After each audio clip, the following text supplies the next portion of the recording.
On va évoquer avec le commissaire David Lebars, qui nous fait le plaisir d'être là, cette spirale de la violence qui concerne notamment Nîmes, mais il y a tant d'autres villes que l'on pourrait citer en exemple. Mais là, c'est vrai que c'est extrêmement parlant. Il y a eu une nouvelle fusillade qui a éclaté dans la nuit de samedi à dimanche dans la cité du Mas de Meung, faisant un blessé. On va entendre vraiment l'effroi, le désespoir des habitants et des parents de ce jeune homme. Reportage sur place de Thibaut Marcheteau, Fabrice Elsner et Sacha Robin. Il est un peu plus de 2 heures du matin ici, cité du Mas de Meung à Nîmes. Dans la nuit de samedi à dimanche, alors qu'il se trouve à bord de sa voiture, un jeune homme de 26 ans est pris pour cible par les passagers d'un véhicule qui s'arrête à sa hauteur. Une fusillade éclate, l'homme est légèrement blessé, bouleversé. La mère de la victime témoigne. Garé la voiture devant, ils ont tiré derrière. Et quand ils ont fait le demi-tour pour sortir, ils l'ont visé. Ils l'ont tiré sur lui. Mais heureusement que la balle, elle était entre la carrosserie et le joint. Vraiment, c'est vraiment le bon Dieu, il l'a sauvé. Voilà. Sous le choc, le jeune homme de 26 ans aurait été visé selon son avocat par plusieurs tirs à la Kalachnikov. C'est un jeune homme qui n'est pas connu par les services de police, qui a un casier judiciaire absolument vierge. Rien ne le relie à un monde de la délinquance ou à un monde du trafic de drogue. Ceux qui ont tiré et ont fait feu ont immédiatement pris la fuite. On sait que le signalement du véhicule a été fait. Si pour l'heure, les motifs de ces tirs ne sont pas encore connus, à l'instar du quartier Pisevin à Nîmes, la cité de Mas de Meung est également fortement touchée par le trafic de drogue. La victime, quant à elle, a décidé de déposer plainte pour tentative d'homicide. Commissaire Lebars, on a 2 quartiers d'une ville qui s'appelle Nîmes, qui n'arrête pas sur les règlements de compte. On a des victimes collatérales, des gens qui n'ont rien à voir avec ça. On pense au petit garçon de 10 ans qui a perdu la vie. C'est un engrenage que la police n'arrive pas à stopper. Bon, c'est une série noire d'abord. Heureusement que c'est pas comme ça tous les jours à Nîmes, mais là, comme on dit dans le jargon, on est dans le dur. Le préfet qui vient d'être nommé, je vous rappelle, était le directeur de la police judiciaire il y a encore quelques jours. On peut déjà se rassurer sur le fait qu'il y a un spécialiste de ces questions-là. Après, ce que je vois pas beaucoup dans les médias, et on a ni les uns ni les autres l'analyse de ces enquêtes, parce que force est de constater qu'elles sont en cours et il faut espérer que le secret permette d'identifier les auteurs, mais on voit qu'il y a quand même pas mal de victimes collatérales qui sont des victimes tout court, des gens qui sont pas du tout impliqués. Je pense à ce militaire d'ailleurs, qui était dans la voiture avec le petit garçon qui est décédé, qui d'ailleurs, j'ai lu aujourd'hui, a eu le courage de retourner au travail tout de suite. Quand on voit que des gens comme ça sont victimes de ce type de règlement de compte, on peut quand même faire une petite analyse assez succincte de ceux qui tirent. On est sur du niveau primaire de la violence, avec je te tire dessus parce qu'il y a eu ça précédemment, les personnes visées ne sont pas les bonnes, c'est des dommages collatéraux avec des gens qui n'ont rien fait et qui n'ont rien demandé, et ça vous donne un peu l'analyse du profil moyen de ceux qui ont des armes. Alors c'est très inquiétant. Parce que et on parle de Kalachnikov, commissaire. Oui. Ça c'est le problème numéro 1. Dans le trafic de drogue, aujourd'hui, c'est la circulation des armes. Et d'ailleurs, c'est un des sujets sur lesquels il faut savoir aussi dire les choses. On est assez faible, police nationale, parce qu'on n'a toujours pas une visibilité claire sur d'où viennent les armes. Il y a tellement de sources possibles que c'est un sujet très compliqué. La réalité, c'est qu'il y a des armes partout. Il y a 15 ans, je disais le contraire. On allait en perquisition, on en trouvait peu. Aujourd'hui, les temps ont changé. Il y en a partout. N'importe quel crétin dans une cité qui est un petit membre d'un réseau de trafic de drogue peut s'emparer d'une Kalachnikov et aller arroser, parce que c'est comme ça qu'ils font. C'est le terme. Aller arroser dans un quartier pour faire peur. Parce qu'en fait, le niveau numéro 1 du règlement de compte, c'est pas de cibler éventuellement le concurrent qui importe plus que vous. C'est d'aller montrer la force et de s'en prendre à quelqu'un pour marquer les esprits. En Seine-Saint-Denis, il faisait encore, il y a quelques mois, quelques années, des jambisations, c'est-à-dire qu'il faisait entre guillemets l'effort, tirer en bas, la jambe, des techniques empruntées à la mafia. Vous savez, on vise une jambe, on a quelqu'un qui claudique, ça marque les esprits, et en même temps on ne tue pas, ce qui fait que pénalement on n'est pas éligible à l'homicide volontaire ou à l'assassinat. Enfin, tout ça est relatif, parce que viser une jambe, quand vous touchez une artère, vous tuez... À la Kalachnikov. À la Kalachnikov, en plus, avec des munitions qui font des ravages.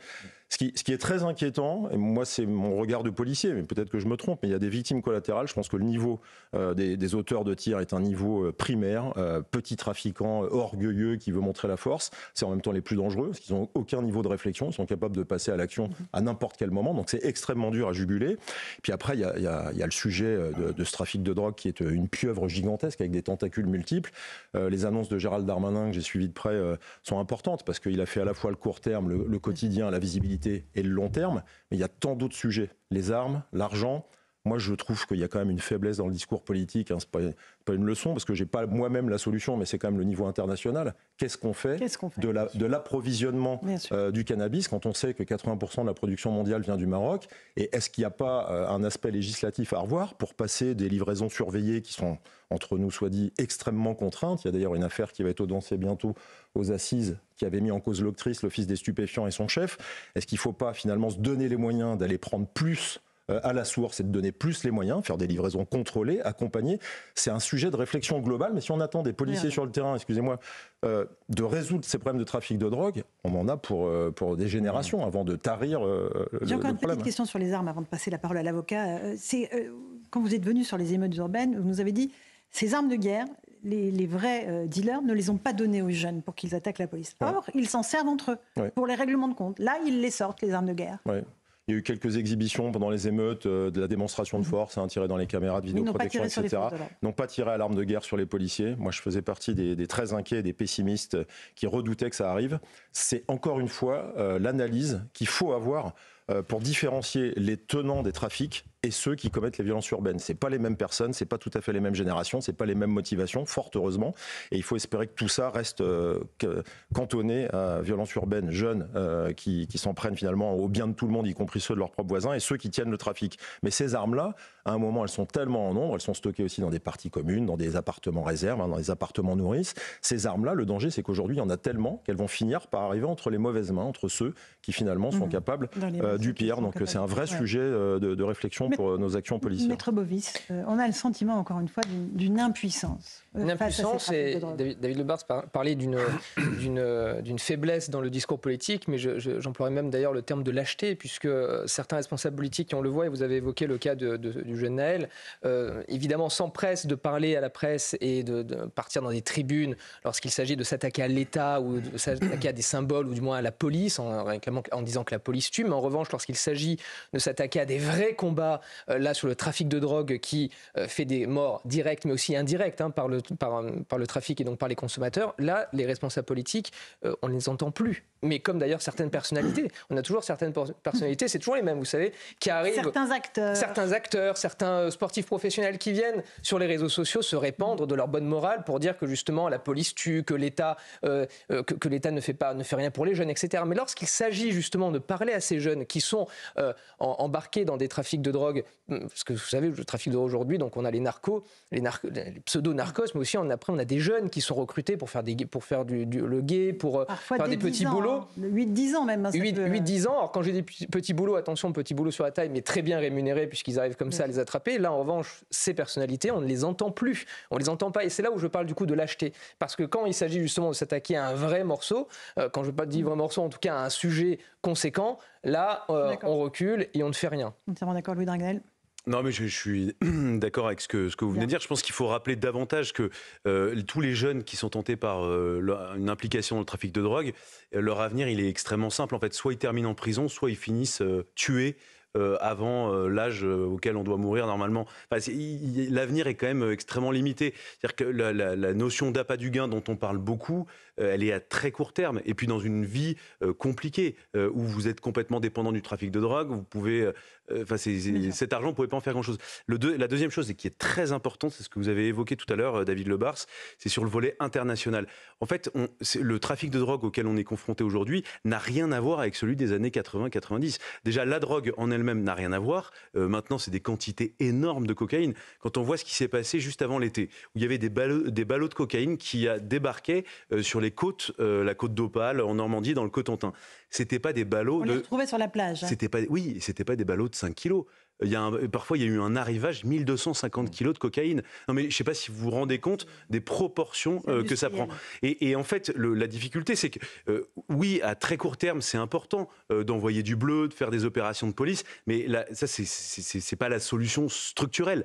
De manière structurelle, il faut s'attaquer, en fait, en fait, on doit se battre contre une armée qui n'a pas vraiment de visage, qui n'a pas de capital, qui n'a pas de gouvernement, et qui est extrêmement structurée. Vous voyez, ça va parler, je pense, à très peu de gens. La Ndrangheta, est-ce que ça vous parle? Oui, c'est une mafia italienne. Non, mais c'est une mafia italienne qui pèse entre 4,5 et 5% du PIB italien.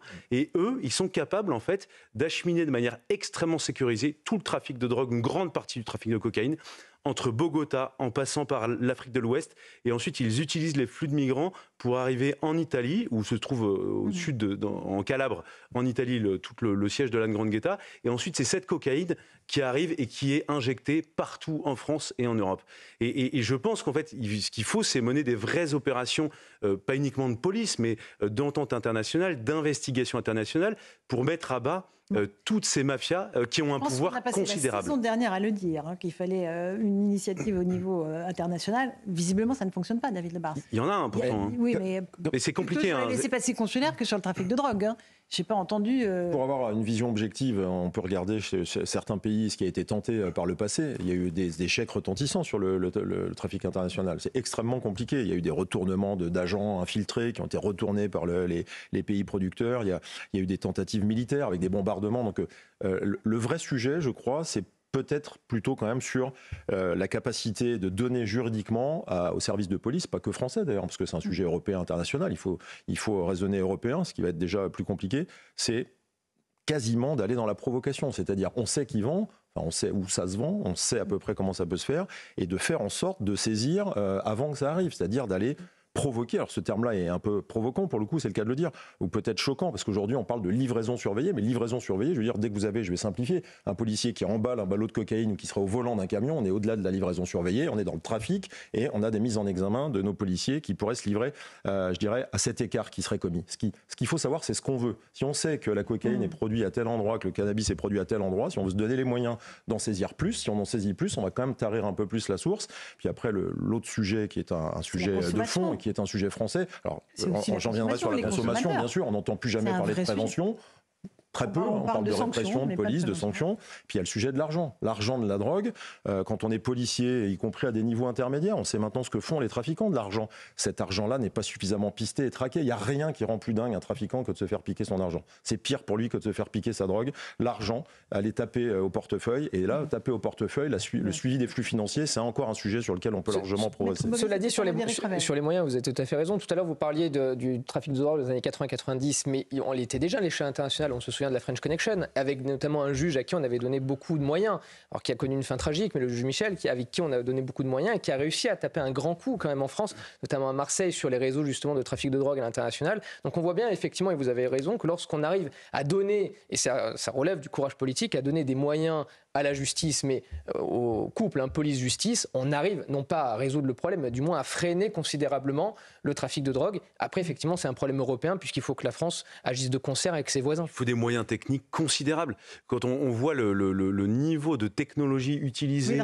par les trafiquants de drogue, ils utilisent des drones sous-marins, par exemple, qui traversent le détroit de Gibraltar. Ça veut dire qu'en fait, il faut faire de la lutte anti-sous-marine avec des sonars, des détecteurs. Je donne juste cet exemple pour mesurer à quel point, en fait, aujourd'hui, la police doit s'adapter technologiquement au niveau très avancé des trafiquants qui, comme ils brassent énormément d'argent, pour eux, c'est rien du tout, en fait, d'acheter un drone sous-marin. Éric Revel. Oui, c'est ça le sujet. On redémarre la saison comme on l'a terminée. Oui, en fait. oui, bien sûr. Mais ce qui est très inquiétant, c'est que la France est devenue un point d'entrée formidable. Les trafiquants, les narcotrafiquants considèrent que notre marché n'est pas encore à maturité. C'est un point formidable d'entrée dans toute l'Europe. Donc ça, c'est un vrai sujet. Et pour compléter ce que disait le commissaire, c'est que si on veut taper au portefeuille, il y a, au-delà des collaborations inter-États policières, il y a un vrai sujet. C'est celle de la liste des paradis fiscaux qui s'adonnent au recyclage de l'argent sale, notamment de la drogue.